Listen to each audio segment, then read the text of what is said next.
Welcome to core classes students. आज की video है BC HCT 131 unit 5 electronic configuration of multi electron atoms.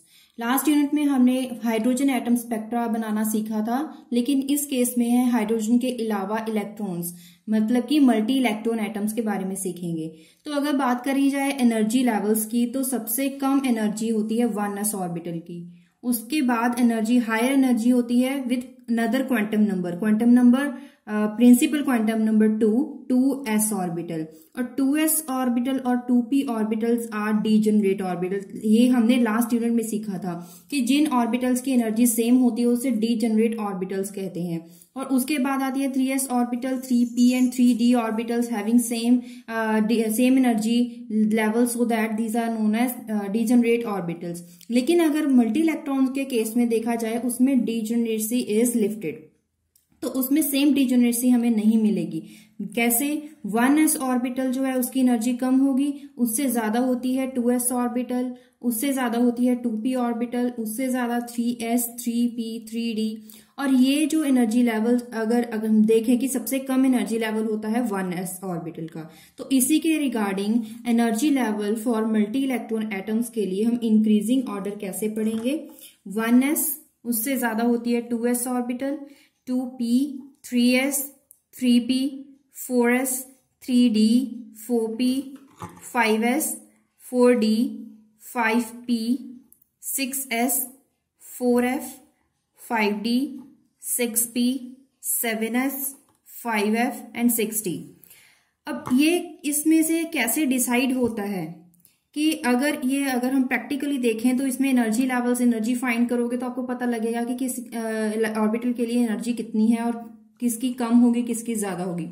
लेकिन इसके अलावा एक बहुत बड़ी रूल है जिसके रिगार्डिंग हम ये चेक कर सकते हैं कि दोनों में से एनर्जी लेवल किसका कम होगा, किसका ज्यादा होगा। बहुत बड़ी रूल है क्या? According to this rule the energy of orbital is determined by n+l rule. इसे n+l रूल भी बोलते हैं। इसके अलावा इसमें होता क्या है, जो ऑर्बिटल्स होते हैं वो increasing order of n+l values में लगाए जाते हैं। लेकिन अगर कोई केस ऐसा हो जिसमें n+l वैल्यू सेम हो किसी भी दो ऑर्बिटल के लिए, जैसे कि a ऑर्बिटल है उसके लिए n+l वैल्यू 1 है, वही value for b electron orbital के लिए भी वही वैल्यू है, दोनों के लिए n+l वैल्यू सेम है। तो उस केस में कैसे डिसाइड किया जाए कि किस ऑर्बिटल की एनर्जी कम होगी as compared to other orbital? तो उसके लिए आपको क्या करना होगा? n+l रूल लगाएं। फॉर एग्जाम्पल, एक है 3p, दूसरा है 4s ऑर्बिटल। 3p, 3 मतलब n होता है इसमें 3 और p की वैल्यू होती है यहाँ पे 1, तो 3+1 n+l वैल्यू होगी 4। लेकिन अगर 4s ऑर्बिटल में देखोगे तो 4n is equal to 4 and for s orbital there is l value is equal to 0, तो n+l यहाँ भी 4 है। तो दोनों केसेस में n+l वैल्यू तो 4 है। तो फिर अब कैसे डिसाइड किया जाए कि कौन से ऑर्बिटल की एनर्जी कम होगी? तो वो किस पे डिपेंड करेगा? n वैल्यू पे। n वैल्यू मतलब कि प्रिंसिपल क्वांटम नंबर पे डिपेंड करेगा कि किसका एनर्जी लेवल कितना होगा। कैसे? कि किसी भी ऑर्बिटल के लिए n वैल्यू कम होगी उसका एनर्जी लेवल भी कम होगा as compared to other orbital. अब यहाँ पे इन दोनों में कैसे डिसाइड करें कि इन दोनों में किसका एनर्जी लेवल कम होगा? दोनों का n फाइंड कीजिए।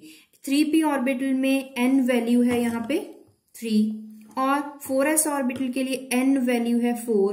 तो इसमें से सबसे ज्यादा, दोनों में से ज्यादा वैल्यू किसकी है? n इज इक्वल टू 4, मतलब कि यहाँ पे 4s ऑर्बिटल का एनर्जी ज्यादा होगा as compared to 3p orbital. Due to lower n value 3p orbital will be lower in energy as compared to 4s orbital. अभी इन इलेक्ट्रॉन्स ऑर्बिटल्स में इलेक्ट्रॉन्स को फिल कैसे किया जाए, अब उसके लिए कुछ रूल्स बने हैं। First rule is aufbau principle.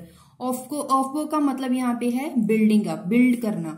तो this rule states that orbital will filled up according to increasing order of energy. जो एनर्जी ऑर्डर हमने इंक्रीजिंग एनर्जी ऑर्डर पढ़ा था, इस ऑफ-बो प्रिंसिपल के अकॉर्डिंग इलेक्ट्रॉन सबसे पहले कम एनर्जी लेवल वाले ऑर्बिटल में फिल किया जाएगा। उसके बाद जो अगला ऑर्बिटल आएगा वो उसके हायर ऑर्बिटल में जाएगा, उसके बाद नेक्स्ट ऑर्बिटल, ऐसे ही मतलब ये कंटिन्यूटी बनेगी। लेकिन एनर्जी जो इलेक्ट्रॉन फिल होगा वो इंक्रीजिंग ऑर्डर ऑफ एनर्जी के अकॉर्डिंग फिल किया जाएगा।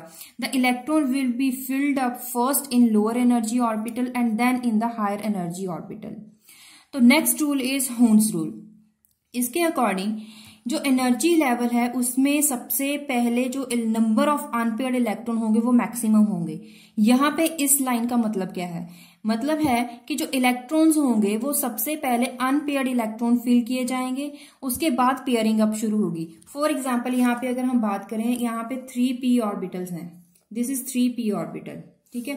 तो इसमें जो इलेक्ट्रॉन है सबसे पहले एक फिल किया गया। अब दूसरा इलेक्ट्रॉन अगर फिल करना हो तो यहाँ पे नहीं, इस नेक्स्ट ऑर्बिटल में फिल किया जाएगा। उसके बाद थर्ड जो इलेक्ट्रॉन होगा वो थर्ड ऑर्बिटल में फिल किया जाएगा। अब सभी में नंबर ऑफ इलेक्ट्रॉन, जो number of unpaired electron fill कर दिए गए। नेक्स्ट ऑर्बिट जो इलेक्ट्रॉन होगा वो अब पेयरिंग अप में पार्टिसिपेट करेगा। उसके बाद नेक्स्ट ऑर्बिटल में जाएगा इलेक्ट्रॉन, उसके बाद थर्ड ऑर्बिटल में इलेक्ट्रॉन पार्टिसिपेट करेगा। अगर ऐसे सोचें कि 1 यहाँ पे फिल किया जाए, उसके बाद ऐसे इस तरह के अगर 3p ऑर्बिटल में इलेक्ट्रॉनिक कॉन्फ़िगरेशन होगी तो ये पॉसिबल नहीं होगी। क्यों पॉसिबल नहीं होगी, इसके लिए एक रीजन है कि दोनों में से सिर्फ यही रूल क्यों बनाया गया, क्योंकि यहाँ पे अगर एक ही ऑर्बिटल में, जैसे कि 3p ऑर्बिटल है, इसमें एक इलेक्ट्रॉन आ गया, दूसरा इलेक्ट्रॉन अगर यहाँ पे फिल किया गया, इसकी बजाय यहाँ पे फिल कर दिया गया, तो एक ऑर्बिटल में 2 इलेक्ट्रॉन आ गए, तो इलेक्ट्रॉन में रिपल्शन क्रिएट होगी। तो यहाँ पे रिपल्शन होगी between 2 electrons occupy the same orbital. अब इसकी वजह से जब आपस में इनमें रिपल्शन होगी which is known as mutual repulsion. अब इसकी वजह से एनर्जी पे भी इफेक्ट पड़ेगा। अब ये रीजन हम पढ़ भी लेते हैं। There will be repulsion between 2 electrons occupying the same orbital. The energy associated with the mutual repulsion resulting from pairing of electrons when they are present in the same orbital. अब अगर कोई 2 orbitals they have equivalent energy are available, the electron prefer occupying the orbital singly। मतलब कि अगर electron जो है एक से ज्यादा है, या 3 है या 4 है, तो सबसे पहले पैरेलल स्पिन वाले इलेक्ट्रॉन्स जो होंगे वो पार्टिसिपेट करेंगे, सबसे पहले वो एंटर करेंगे, उसमें फिल किए जाएंगे। उसके बाद अगर किसी 2 इलेक्ट्रॉन्स अगर एक ही ऑर्बिटल में आएंगे तो उस केस में दोनों ही ऑर्बिटल सेम स्पिन के नहीं हो सकते। अगर ये पैरेलल स्पिन है तो दूसरी एंटी पैरेलल स्पिन होगी, ताकि इलेक्ट्रॉन रिपल्शन ना हो। इलेक्ट्रॉन रिपल्शन को ओवरकम करने के लिए एक ये रूल बनाया गया, हुन्स रूल, जिसके अकॉर्डिंग एक ही ऑर्बिटल में सबसे पहले ही 2 इलेक्ट्रॉन फिल नहीं किए जा सकते। क्या होगा, सबसे पहले अनपेयर्ड इलेक्ट्रॉन्स फिल किए जाएंगे, मतलब कि पैरेलल स्पिन, उसके बाद उसकी पेयरिंग होगी वो स्टार्ट होगी। Next is poly exclusion principal. अब इसके अकॉर्डिंग क्या है कि हर एक इलेक्ट्रॉन के लिए हर एक इलेक्ट्रॉन की एक आइडेंटिटी होगी, वो कौन डिफाइन करेगा, 4 quantum numbers n, l, ml और ms वैल्यूज, ये डिसाइड करेंगे कि इन क्वांटम नंबर के बेसिस पे सभी इलेक्ट्रॉन्स का जो सेट बनेगा वो डिफरेंट होगा। Each electron defined by a set of 4 quantum numbers. अब ऐसा नहीं हो सकता है कि अगर हमारे पास a इलेक्ट्रॉन है तो उसके लिए भी ये सारी वैल्यूज जो होंगी वो b के लिए होंगी, नहीं, दोनों में किसी एक क्वांटम नंबर का डिफरेंस होगा। सपोज कीजिए कोई 2 इलेक्ट्रॉन्स हैं, a दूसरा है b इलेक्ट्रॉन। अगर a और b दोनों के लिए n वैल्यू भी सेम है, l वैल्यू भी सेम है, ml वैल्यू भी सेम है, उसमें डेफिनेटली ms वैल्यू डिफरेंट होगी। अगर एक पैरेलल स्पिन में है तो दूसरा opposite spin का होगा। It states that no 2 electron in an atom can have same set of 4 quantum numbers. Since अगर किसी इलेक्ट्रॉन के लिए सेम होगी ये तीनों क्वांटम नंबर्स की वैल्यू, तो वहां पे डेफिनेटली ms वैल्यू डिफरेंट होगी, जो मैंने अभी बताया था। अब हम बात करते हैं कि n value in quantum numbers के बेसिस पे नंबर ऑफ इलेक्ट्रॉन्स हम कैसे फाइंड कर सकते हैं। फॉर एग्जांपल हमारे पास n इज इक्वल टू 1 है, प्रिंसिपल क्वांटम नंबर इज 1, तो n इज इक्वल टू 1 के लिए l वैल्यू 0 होगा और ml वैल्यू डेफिनेटली 0 होगा। हमने लास्ट वीडियो में आपको ये सिखाया था। तो उसके लिए जो स्पिन क्वांटम नंबर होगा वो कितना होगा, प्लस माइनस हाफ, प्लस भी होगा माइनस भी, तो मतलब कि क्लॉकवाइज और एंटी क्लॉकवाइज दोनों तरफ की जो होगी वहां पे स्पिन होगी। तो नंबर ऑफ इलेक्ट्रॉन्स कितने हो गए, एक हाफ के लिए, दूसरा माइनस हाफ के लिए, तो 2 इलेक्ट्रॉन्स हो गए, तो इलेक्ट्रॉन्स इस पे हैं 2। अब इसे ऑर्बिटल को डिजाइन कैसे किया जाएगा, कैसे, यहाँ पे डिवाइड करेगा, पहले n वैल्यू लिखते हैं, n value, n is equal to 1। अब l वैल्यू डिसाइड करता है कि यहाँ पे s ऑर्बिटल आएगा, p, d या f ऑर्बिटल आएगा। आपको पता होगा अगर l वैल्यू 0 होती है तो s ऑर्बिटल के लिए, p ऑर्बिटल अगर l वैल्यू 1 है तो वहां पे p ऑर्बिटल लिखोगे, अगर 2 है तो d ऑर्बिटल, अगर 3 है तो f ऑर्बिटल। तो ये तो आपने सीखा होगा। तो यहाँ पे इसी के बेसिस पे हम इस पे इसी डेजिग्नेशन इसके देंगे। तो टोटल नंबर ऑफ इलेक्ट्रॉन्स कितने थे? यहाँ पे 2 ही इलेक्ट्रॉन्स थे। अब डिफरेंट प्रिंसिपल क्वांटम नंबर के बेसिस पे डिफरेंट वैल्यूज निकालेंगे और उसके लिए total number of electrons find करेंगे। n इज इक्वल टू 1 के लिए l वैल्यू 0 होता है, ml भी 0 होता है और spin value plus minus half ही होती है। तो टोटल नंबर ऑफ इलेक्ट्रॉन्स कितने हो गए? एक तो प्लस हाफ के लिए, दूसरा माइनस हाफ। तो टोटल नंबर ऑफ इलेक्ट्रॉन्स हो गए 2। तो ऑर्बिटल डेजिग्नेशन क्या होगा? n इज इक्वल टू 1 तो 1 लिख दिया, l वैल्यू 0 है तो s ऑर्बिटल लिख दिया, 1s इसकी ऑर्बिटल डेजिग्नेशन होगी। अगर n इज इक्वल टू 2 है तो उसके लिए l वैल्यूज 2 होंगी, एक क्योंकि ये l values is equal to n minus 1। तो यहाँ पे क्या होगा? 0 1। तो 0 के लिए ml वैल्यू 0 रहेगी, ms value plus minus half ही रहेगी और number of electrons is equal to 2, जिसके लिए डेजिग्नेशन होगा n is equal to 2 and l is equal to 0। तो यहाँ पे आ जाएगा 2s। ऐसे ही 1 के लिए क्या होगा? -1, क्योंकि ml वैल्यू डिफरेंट होंगी, -1 0 प्लस 1। -1 के लिए भी प्लस माइनस हाफ, 0 के लिए भी प्लस माइनस हाफ, प्लस 1 के लिए भी प्लस माइनस हाफ। तो यहाँ पे नंबर ऑफ इलेक्ट्रॉन 2 2 और 2, तो टोटल कितने हो गए? यहाँ पे 6 इलेक्ट्रॉन्स हो गए। लेकिन इसके लिए ऑर्बिटल डेजिग्नेशन क्या हो जाएगी? क्योंकि यहाँ पे n इज इक्वल टू 2 है तो 2 ही लगाओगे, लेकिन यहाँ पे l वैल्यू 0 है, l वैल्यू 1 है तो l वैल्यू 1 के लिए क्या होगा? p orbital. तो इसकी ऑर्बिटल डेजिग्नेशन क्या होगी? 2p। अब टोटल नंबर ऑफ इलेक्ट्रॉन्स कितने होंगे n इज इक्वल टू 2 के लिए?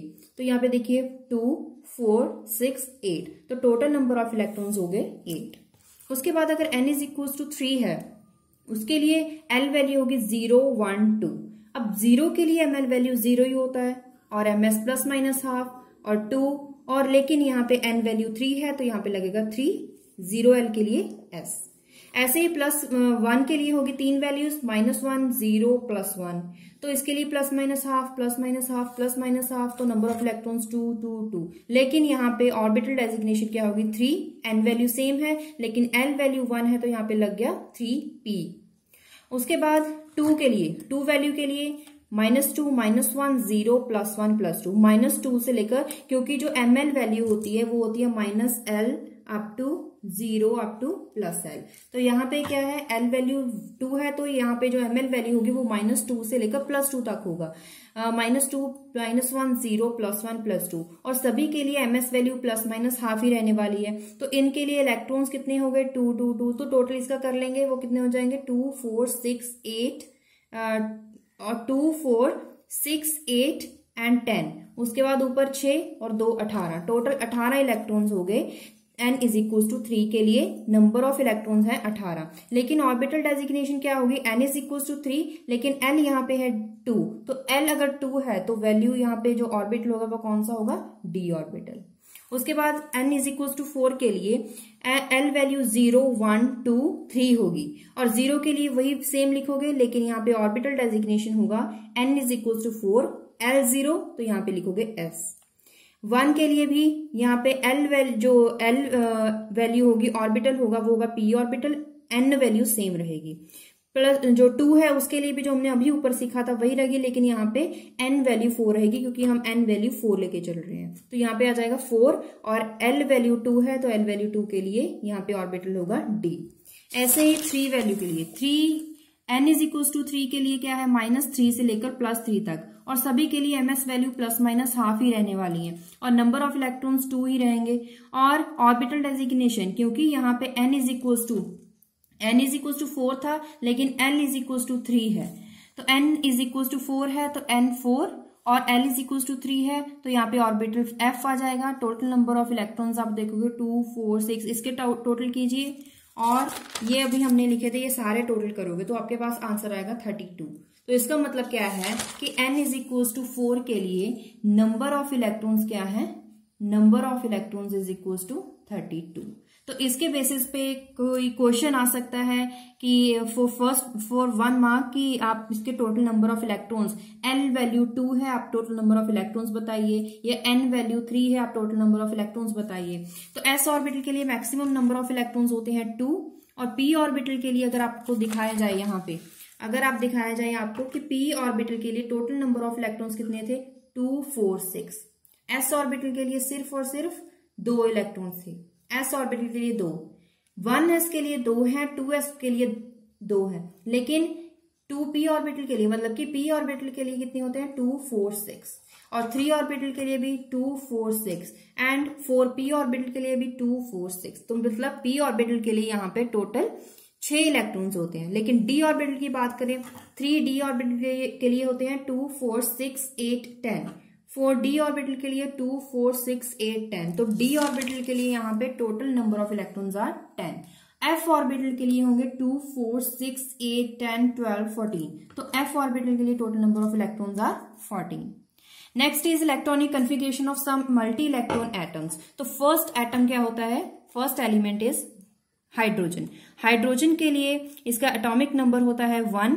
तो यहाँ पे इसकी कॉन्फ़िगरेशन क्या होगी, सबसे पहले आप कौन सा इलेक्ट्रॉन एनर्जी लेवल लिखोगे, lowest energy level according to aufbau principle. तो यहाँ पे 1s ऑर्बिटल आएगा, तो उसमें इलेक्ट्रॉन्स कितने हैं, z इज इक्वल टू 1, तो यहाँ पे इलेक्ट्रॉन है 1। तो आप कॉन्फ़िगरेशन कैसे लिखोगे, 1s1।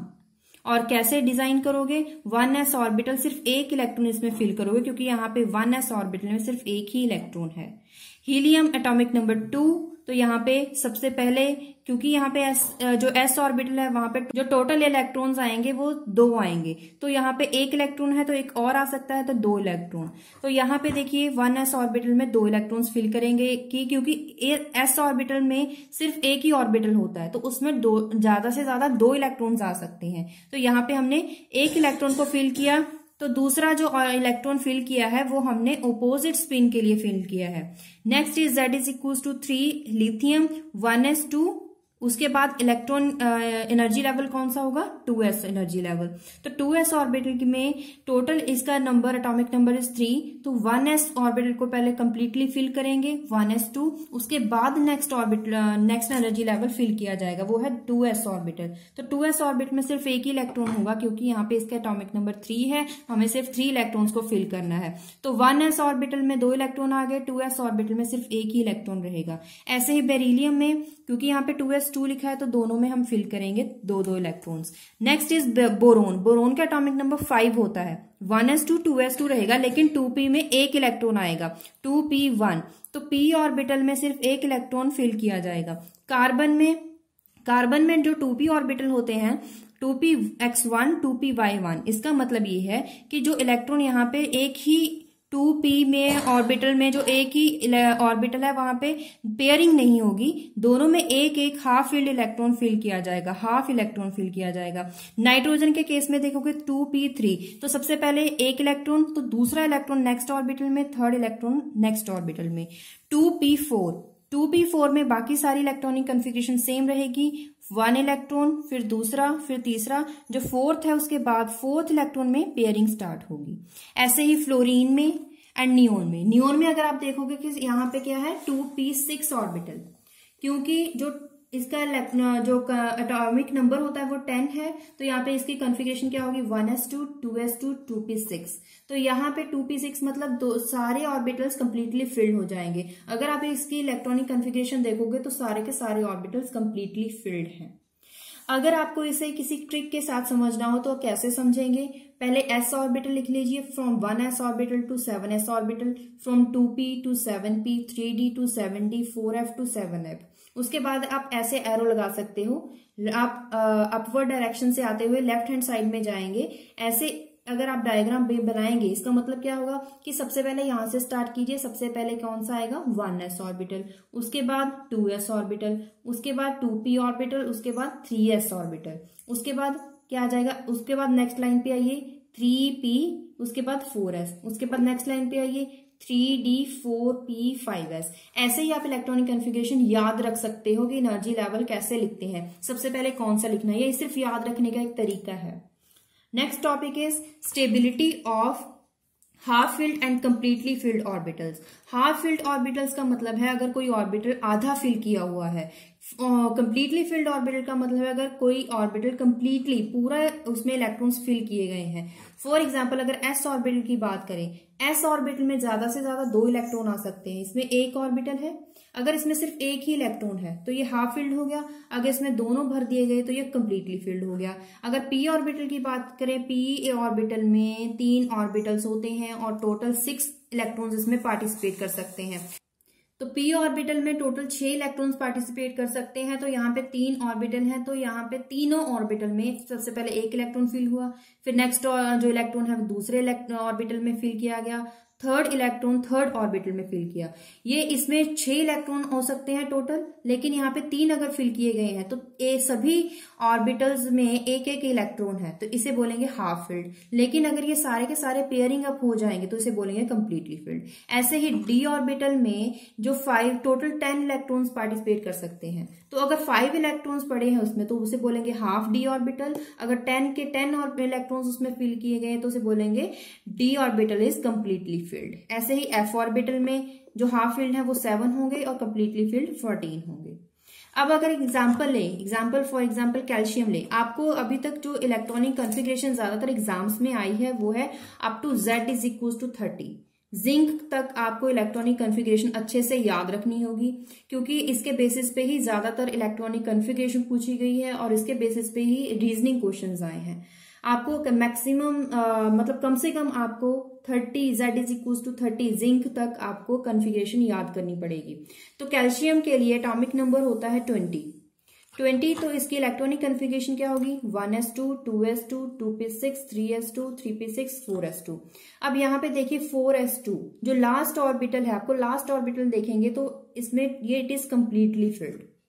और क्रोमियम की अगर बात करें, क्रोमियम की electronic configuration Z is equal to 24 और इसकी configuration is 1s2 2s2 2p6 3s2 3p6 4s1 3d5। अब इसमें देखिए जो 4s है, 4s में टोटल 2 इलेक्ट्रॉन आ सकते हैं, लेकिन इसमें एक लिखा हुआ है। डी ऑर्बिटल में टोटल 10 इलेक्ट्रॉन आ सकते हैं, लेकिन इसमें 5 हैं, तो these are known as half filled orbitals. तो 5 electrons present in 3d orbital while 1 electron is present in 4s orbital. The electronic configuration is different from the expected one.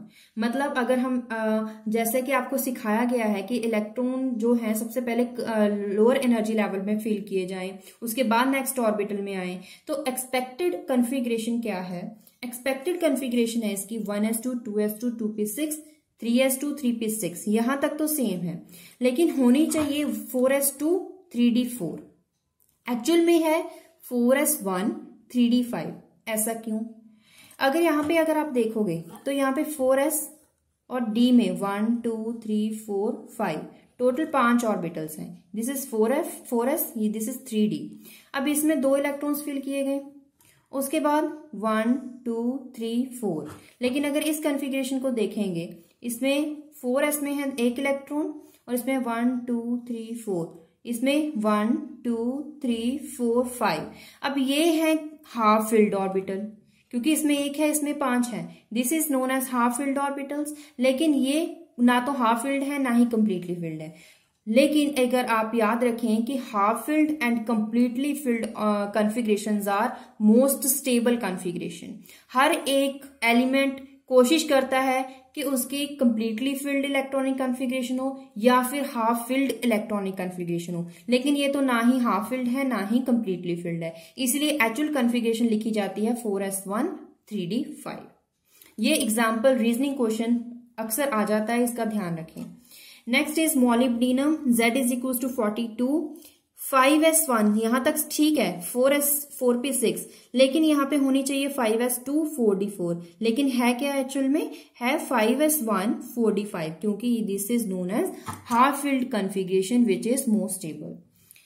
Silver atomic number is 47 और configuration is 5s1 4d10। होनी चाहिए थी 5s2 4d9, लेकिन अगर इसमें 1 electron यहां पे shift हो जाए तो यहां पे इसकी कॉन्फ़िगरेशन क्या हो जाएगी? 9 की बजाय 5s1 और इसकी हो जाएगी 4d10। अब आपका क्वेश्चन होना चाहिए कि इलेक्ट्रॉन s ऑर्बिटल में से डी ऑर्बिटल में जा सकता है? अगर जा सकता है तो क्यों जा सकता है? इसे बोलते हैं एक्सचेंज ऑफ इलेक्ट्रॉन। ये क्यों जाएगा? इसके लिए है रीजनिंग। अब रीजनिंग क्वेश्चन, जिसके लिए एक्सप्लेनेशन क्या है? Extra stability associated with half filled and completely filled orbitals can be accounted for due to more symmetrical distribution of electrons. मतलब इलेक्ट्रॉन की डिस्ट्रीब्यूशन अगर सिमेट्रिकल है तो वही स्टेबल है। तो सिमेट्रिकल या तो हाफ फील्ड में होती है या फिर कंप्लीटली फील्ड और कॉन्फ़िगरेशन में होती है। The stability gained by, stability होती क्यों है? By gaining exchange of electrons, exchange of electron between the orbitals. Such an exchange, अब इस एक्सचेंज से क्या होता है? Stabilizes the particular configuration and the energy associated with this exchange is known as exchange energy. अब electron जो orbitals में होंगे वो एनर्जी, अगर वो एक्सचेंज हो सकते हैं तो उसके लिए जो एनर्जी एसोसिएटेड होती है उसे बोलते हैं एक्सचेंज एनर्जी। अब एक्सचेंज एनर्जी चीज क्या है? This concept is what is this concept? इसके लिए हमें नेक्स्ट टॉपिक पे आना होगा। Concept of exchange energy, it is the energy release when two और more electrons with same spin, spin उनकी सेम होनी चाहिए, या तो दोनों ही पैरेलल स्पिन में हो या दोनों ही एंटी पैरेलल स्पिन में हो, वो दोनों ही एनर्जी एक्सचेंज कर सकते हैं, दोनों ही इलेक्ट्रॉन एक्सचेंज कर सकते हैं, तब एनर्जी रिलीज होती है। When the present in degenerate orbital, लेकिन एनर्जी जो इलेक्ट्रॉन एक्सचेंज करने हो उसके लिए कुछ शर्तें हैं। सबसे पहले जो जिनमें एक्सचेंज होना है वो ऑर्बिटल डीजनरेट ऑर्बिटल्स होने चाहिए। ऐसा नहीं है कि दोनों में एनर्जी का डिफरेंस हो। डीजनरेट ऑर्बिटल्स का मतलब है दोनों ऑर्बिटल्स की एनर्जी सेम होनी चाहिए, तभी उसमें एक्सचेंज पॉसिबल है। दूसरा ये है कि उसमें एनर्जी रिलीज होती है लेकिन वहां पे सेम स्पिन के इलेक्ट्रॉन ही एक्सचेंज हो सकते हैं। ऐसा नहीं है कि यहाँ पे पैरेलल स्पिन है, यहाँ पे एंटी पैरेलल स्पिन है तो ये एंटी पैरेलल स्पिन पार्टिसिपेट कर सकता है, नहीं। जब दोनों अगर एक्सचेंज होने हैं तो उनकी जो स्पिन है वो सेम होनी चाहिए।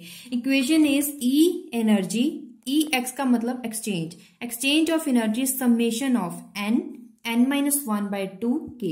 अब n यहाँ पे क्या है? Number of electrons but with parallel spins, और number of electrons with parallel spin increases, exchange energy increases. जितने नंबर ऑफ पैरेलल स्पिन जो इलेक्ट्रॉन्स होंगे विद पैरेलल स्पिन जितने ज्यादा होंगे उतनी ही एक्सचेंज एनर्जी भी ज्यादा होगी, मतलब इन शॉर्ट एनर्जी उतनी ही ज्यादा रिलीज होगी। Exchange energy in case of nitrogen. अब नाइट्रोजन की अगर आप कॉन्फ़िगरेशन देखें, Z is equal to 7, 1s2, 2s2, 2p3, this is half filled. अब सिर्फ यहां तक आप छोड़ दीजिए, कंप्लीटली फील्ड है, लेकिन यहाँ पे दिस इज हाफ फील्ड। क्या इनमें आपस में ऑर्बिटल्स में एनर्जी एक्सचेंज हो सकती है या नहीं हो सकती? तो this is p orbital, actually this is 2p orbital.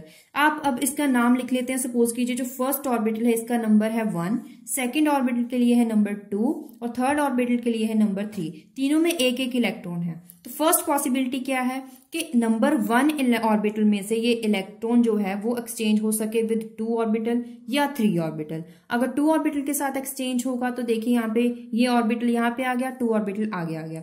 लेकिन अगर 1 orbital is exchanges electron with 3 orbital तो इन दोनों की पोजीशन चेंज हो जाएगी, 1 की जगह 3, 3 की जगह 1 आ जाएगा। अब दूसरी क्या है, 1 की बजाय यहाँ पे सेकेंड ऑर्बिटल भी एक्सचेंज कर सकता है। सेकेंड ऑर्बिटल क्या किसके साथ कर सकता है? 3 के साथ भी, 1 के साथ भी। अगर 1 के साथ करेगा तो ये वही बन जाएगी, लेकिन अगर 3 के साथ करेगा तो इसकी कॉन्फ़िगरेशन क्या हो जाएगी? 3 की जगह 2, 2 की जगह 3। तो ये इसके पास यहाँ पे एक्सचेंज पोजीशन ये बन जाएगी। तो यहाँ पे total number of possible ways कितने थे? 1, 2, 3। तो टोटल 3 exchange possible which is written by 3k। अब अगर जितने ज्यादा नंबर ऑफ पॉसिबल एक्सचेंजेस होंगे, जितने ज्यादा एक्सचेंजेस होंगे, इसका मतलब lower will be the exchange energy, exchange energy उतनी ही कम होगी। नंबर ऑफ एक्सचेंजेस सपोज कीजिए, अब कितने कैसे फाइंड करें? 3d4, 4s2, अगर ये आपके पास इलेक्ट्रॉनिक कॉन्फ़िगरेशन है तो उसमें अगर आप ऐसे ही फाइंड करें, अब क्या करेंगे आप नंबर ऑफ ऑर्बिटल्स पे 1, 2, 3, 4, 5 नंबर लगा दीजिए। अब इसमें क्या करोगे, अगर टोटल नंबर ऑफ वेज निकालोगे तो आपके पास 6 वेज आएंगे। आप प्रैक्टिस कर सकते हैं। 3d5, 4s1 में देखोगे तो उसमें है टोटल नंबर ऑफ एक्सचेंजेस 10। तो दोनों में से नंबर ऑफ एक्सचेंजेस किसमें ज्यादा है? जिसकी कॉन्फ़िगरेशन 3d5, 4s1 है। मतलब कि हाफ फील्ड कॉन्फ़िगरेशन। तो इसका मतलब इसमें सबसे ज्यादा एक्सचेंजेस हो सकते हैं, तो इसका जो एनर्जी लेवल होगा वो कम होगा। सो आपको ये भी पता होगा कि जिन ऑर्बिटल्स की एनर्जी कम होती है वो ज्यादा स्टेबल होते हैं। That is why half filled orbitals and completely filled orbitals are known as stable orbital configurations. तो एक क्वेश्चन आ सकता है कि आप सिर्फ हाफ फील्ड और कंप्लीटली फील्ड ऑर्बिटल्स को स्टेबल कैसे कह सकते हो, तो reason is this. Next is एक छोटा सा topic anomalous in electronic configuration. किसमें, जैसे कि नायोबियम देखा जाए, इसमें Z is equal to 41, atomic number is 41। तो यहाँ पे 5s1 4d4 इसकी कॉन्फ़िगरेशन है, ठीक है। अगर रुथेनियम में देखा जाए तो उसमें क्या है 44, इसके 5s1 4d7। और ओडियम में देखा जाए तो उसमें है 5s1 4d8 configuration. So these are anomalies actually. Next is exercise. First question, which orbital in following pairs will have higher energy? 3p या 3d, किसमें सबसे ज्यादा एनर्जी होगी? अब यहाँ पे n वैल्यू सेम है, तो हमने बोला था कि आप n+l रूल लगाइए। अगर दोनों में n+l सेम है तो आपको क्या करना है, n पे जाना है। लेकिन यहाँ पे तो n नंबर भी सेम है, तो अब आप कैसे डिफाइन करोगे, आप l देखेंगे। अब आप l वैल्यू देखिए, 3p ऑर्बिटल के लिए l वैल्यू इज 1, यहाँ पे है l वैल्यू 2, तो सबसे ज्यादा वैल्यू किसकी है 2, तो इसका मतलब 3d orbital have high energy. 4s3d में देखिए, यहाँ पे 4s सबसे पहले किसकी एनर्जी कम है, तो यहाँ पे 3d की कम है, क्योंकि यहाँ पे n+l आपको काउंट करना है। इसका भी n+l देखिए, इसका भी n+l देखिए। यहाँ पे n+l जो होगा वो कम होगा as compare to this. n+l देखिए, n इज इक्वल टू 4 + 0, इसका देखिए 3 + 2, तो ये इस पे n+l आ रहा है 4, यहाँ पे n+ वैल्यू आ रही है 5, तो यहाँ पे 3d ऑर्बिटल ही इसकी ही एनर्जी ज्यादा होगी। 6s ऑर्बिटल में देखोगे, 6s में 6 + 0, n+l वैल्यू है 6, यहाँ पे 4 प्लस यहाँ पे कितनी आ जाएगी 3, इसकी n+l वैल्यू है 7, तो सबसे ज्यादा एनर्जी किसकी हो जाएगी 4f ऑर्बिटल की। Next question, what is the maximum number of electrons which could be accommodated in 3d orbital? 3d orbital में मैक्सिमम इलेक्ट्रॉन्स कितने आ सकते हैं और क्यों? मैक्सिमम इलेक्ट्रॉन्स आपको 3, 1 to n पे नहीं डिपेंड करता है, आपको नंबर ऑफ इलेक्ट्रॉन्स डिपेंड करते हैं ऑर्बिटल्स पे। तो d ऑर्बिटल में टोटल 10 इलेक्ट्रॉन्स आ सकते हैं, because each 3d orbital can accommodate maximum of 2 electron. अब d ऑर्बिटल टोटल 5 होते हैं, तो एक ऑर्बिटल में ज्यादा से ज्यादा 2 इलेक्ट्रॉन फिल कर सकते हैं, तो पांचों ऑर्बिटल में ज्यादा से ज्यादा 10 इलेक्ट्रॉन्स ही आ सकते हैं, इसीलिए इसमें मैक्सिमम नंबर ऑफ इलेक्ट्रॉन्स यहाँ पे 10 आएंगे। अगर आप लिखोगे कि किस प्रिंसिपल के अकॉर्डिंग, तो जो आंसर होगा वो ज्यादा अट्रैक्टिव होगा। तो प्रिंसिपल भी लिखिए कि according to Pauli exclusion principle, ये पॉसिबिलिटी ही बनती है। Third question, write electronic configuration of phosphorus and calcium. Phosphorus and calcium, ये भी बताइए किस ब्लॉक के साथ वो रिलेट करता है। फॉस्फोरस की कॉन्फ़िगरेशन है 1s2 2s2 2p6 3s2 3p3। So this is half field configuration. अब इसकी कॉन्फ़िगरेशन लिख दी, उसके बाद क्योंकि इसका जो z वैल्यू होता है वो 15 होता है, तो उसके अकॉर्डिंग ही आपको फिल करना होगा। अब आपको कैसे पता चलेगा कि कौन से ब्लॉक से वो रिलेट करता है? जो लास्ट आपको कॉन्फ़िगरेशन आपको देखनी है, लास्ट ऑर्बिटल देखना है। लास्ट ऑर्बिटल p ऑर्बिटल है, तो इसका मतलब ये p ब्लॉक के साथ ही रिलेट करता है। नेक्स्ट है यहाँ पे कैल्शियम। कैल्शियम का Z होता है atomic number 20, 1s2 2s2 2p6 3s2 3p6 4s2। यहाँ पे लास्ट जो इलेक्ट्रॉन है ऑर्बिटल है वो s ऑर्बिटल है, तो इसका मतलब ये s ब्लॉक से ही बिलोंग करेगा। Next question, right and explain the electronic configuration of palladium having atomic number 46। अब पैलेडियम की वैसे ही लिखिए, पहले इलेक्ट्रॉनिक कॉन्फ़िगरेशन लिखिए। अब यहाँ पे आप देखिए 4p6, p ऑर्बिटल में टोटल 6 इलेक्ट्रॉन आ सकते हैं, 4d 10, d ऑर्बिटल में टोटल 10 इलेक्ट्रॉन आ सकते हैं। तो अब आप लिख सकते हैं कि जो और सब सारे के सारे ऑर्बिटल जो पैलेडियम के हैं वो कंप्लीटली फिल्ड हैं। Next question, write electronic configuration of platinum having Z is equal to 78 and explain your answer. तब यहाँ पे जब 78, यहाँ पे अगर इलेक्ट्रॉनिक कॉन्फ़िगरेशन लिखोगे तो वो बहुत ज्यादा हो जाएगी। अब इसे लिखने का तरीका क्या है? अब सबसे पहले आपको लिखना होता है इसका नोबल गैस कॉन्फ़िगरेशन। 78 से पहले जो नोबल गैस कॉन्फ़िगरेशन आती है वो होती है एटॉमिक नंबर 54 की, वो है जिनॉन। तो जिनॉन लिखेंगे 54, उसके बाद आगे आ जाता है 6s1 4s14 5d9। तो अगर आप इसका टोटल करोगे तो टोटल ऊपर बनेगा आपका 78। तो यहाँ पे आप इजीली लिख सकते हो कि यहाँ पे सबसे पहले आपको नोबल गैस कॉन्फ़िगरेशन लिख दे, ताकि आपको जो इलेक्ट्रॉनिक कॉन्फ़िगरेशन है वो लेंथी ना हो। The stability of this configuration explained by taking into account the electron-electron repulsion and nucleus electron attraction in the atom. Next is question number 6. Arrange the following in increasing order of energies. अब इसमें से सबसे कम energy किसकी होगी? जिसका n value कम है। n value in सब में से है 3d, तो यहाँ पे 3d सीधा लिख दीजिए, d भी देखने की जरूरत नहीं है। उसके बाद आपको n उससे बड़ा कौन सा है? वो है यहाँ पे 4। तो 4 तो यहाँ पे 3 है, तो इनमें से आपको देखना होगा ऑर्बिटल। सब में s p d, इन सब में से कम एनर्जी लेवल है d s ऑर्बिटल का, मतलब कि 4s ऑर्बिटल का, तो यहाँ पे 4s लगेगा। उसके बाद 4p, फिर 5p लगेगा। अब यहाँ पे 4f क्यों नहीं लगा? पहले 5p लगा, फिर 4f लगा। ये किस पे डिपेंड करेगा? ये डिपेंड करेगा n+l रूल में से। उसके बाद 6p। Next is 7th question. Why does chromium have electronic configuration is 3s2 3p6 4s1 3d5? 4s1 3d5 है, ना कि 4s2 3d4। मैंने अभी कहा था कि इस पे रीजनिंग क्वेश्चन अक्सर आ जाता है and it is very important question. आपको क्या रीजन देना है? क्योंकि यहाँ पे हाफ फील्ड कन्फिगरेशन है, इसी की वजह से ये ज्यादा स्टेबल होते हैं। Next is 8th question. Write electronic configuration of these elements. सबसे पहले सिलिकॉन, जिसका नंबर कितना होता है? यहाँ पे 14 होता है, लिख दीजिए। सल्फर 16 का, यहाँ पे सल्फर लिख दिए 1s2 2s2 2p6 3s2 3p4। अब कैसे पता करेंगे कि ये सही भी है या नहीं? ऊपर नंबर ऑफ इलेक्ट्रॉन्स काउंट कर लीजिए, क्योंकि जितना एटॉमिक नंबर उतने ही नंबर ऑफ इलेक्ट्रॉन। 2 4 4 + 6 10 10 + 2 12 12 + 4 16, इसका मतलब हमने सही लिखा। क्लोरीन एटॉमिक नंबर इज 17, तो उसकी कॉन्फ़िगरेशन लिख दीजिए। आर्गन 18, तो इसकी कॉन्फ़िगरेशन यहाँ पे 3s2 3p6, ये कंप्लीटली फिल्ड ऑर्बिटल कॉन्फ़िगरेशन है। Next is H negative. H negative का मतलब है, नेगेटिव का मतलब इलेक्ट्रॉन को एक्सेप्ट करना। हाइड्रोजन की एक्चुअल कॉन्फ़िगरेशन है 1s1, लेकिन नेगेटिव का मतलब है, इस आयन का मतलब है कि इसने एक और इलेक्ट्रॉन ले लिया है, तो s ऑर्बिटल में एक इलेक्ट्रॉन आ सकता है, तो इसकी कॉन्फ़िगरेशन 1s2। लिथियम पॉजिटिव, वैसे इसकी कॉन्फ़िगरेशन क्या है?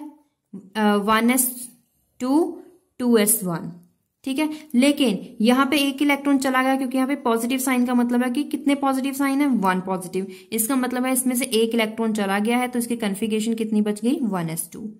ऑक्सीजन 2 नेगेटिव, इसकी एक्चुअल कॉन्फ़िगरेशन है 1s2 2s2 2p4, लेकिन 2 इलेक्ट्रॉन ले लिए हैं, नेगेटिव है, 2 इलेक्ट्रॉन लिए हैं, तो इसकी आ गई 2p6। सोडियम पॉजिटिव, इसकी कॉन्फ़िगरेशन क्या है? 1s2 2s2 2p6 3s1, लेकिन एक इलेक्ट्रॉन इसने दे दिया, क्योंकि 1 पॉजिटिव, तो इसकी ये कॉन्फ़िगरेशन ये खत्म हो गई। मैग्नीशियम 2 पॉजिटिव, इसकी भी सेम ही रहेगी। इसका एटॉमिक नंबर होता है 12, 1s2 2s2 2p6 3s2, लेकिन 2 इलेक्ट्रॉन दे दिए हैं इसने, तो ये खत्म हो जाएगा, आ जाएगी कॉन्फ़िगरेशन 1s2 2s2 2p6। तो ज्यादातर कैटायन और एनायन के बेसिस पे भी इलेक्ट्रॉनिक कॉन्फ़िगरेशन आ जाती है।